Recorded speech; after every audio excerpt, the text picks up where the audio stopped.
السلام عليكم حباباتي ومرحبا بكم في قناتكم قناة بسمة امل. نتمنى تكونوا كامل بخير ويلقاكم هذا الفيديو بصحة وبعافية. قبل ما نبدو الوصفة تاعنا تاع اليوم ما تنساوش تصلوا وتسلموا على رسول الله عليه افضل الصلاة والسلام. بالنسبة للوصفة تاعنا تاع اليوم غادي نديروا بطبوط باسهل طريقة.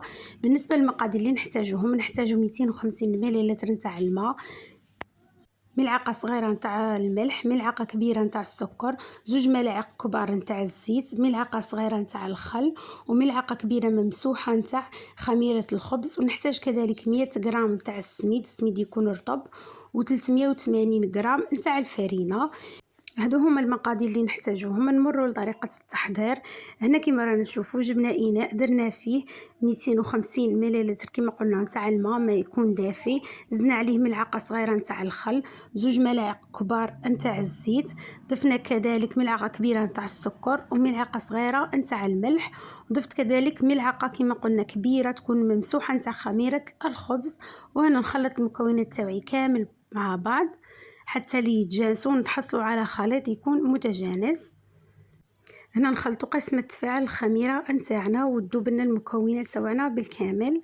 هنا نروح نجيب السميد نتاعي والفرينه كما قلنا نحتاجو 100 غرام نتاع السميد و380 غرام نتاع الفرينه، ونبدا نلم في العجينه تاعنا وندلكها حوالي مده 5 دقائق حتى نتحصلوا على عجينه تكون طريه كما رانا نشوفوا.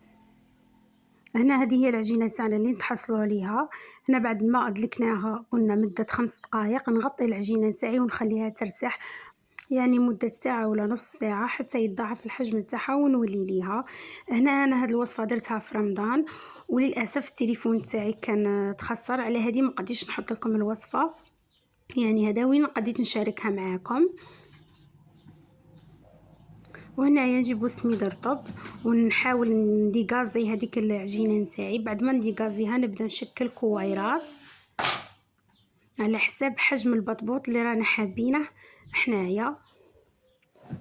هاد البطبوط ننصحكم تجربوه، يجي ولا اروع. عجينه تاعها تجي قطنيه خفيفه ويجي مفخفخ من الداخل يجي خاوي.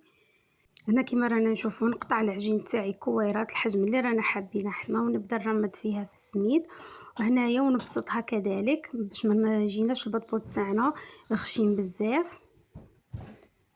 هنا كما رانا نشوفوا بعد ما بسطت الخبيزات نتاعي نجيب سربيسه نفرشها ونبدا نحط في الخبيزات تاعنا ونغطيوهم. هنا نروح نزيد نكمل باقي الكميه اللي راها باقيه عندي، نزيد نشكلها بالكامل كما رانا نشوف خبيزات صغار.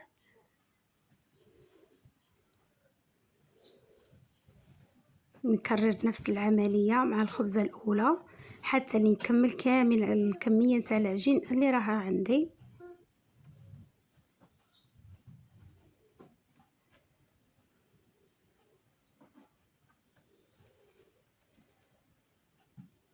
هنايا نغطي الخبيزات تاعي ونخليهم يرتاحوا مده 10 دقائق ولا 5 دقائق على حسب ما يتضاعف الحجم تاعهم غير شويه. ونسخن الطاجين تاعنا مليح ونرمي الخبيزات تاعي باش يتحمروا. هنا الخبيزات تاعي غير نشوفوا الفوليوم تاعهم بدا يزيد في الطاجين، ما نخليهمش حتى يتحمروا بالكامل ونقلبهم باش يجوا مفخفخين معانا.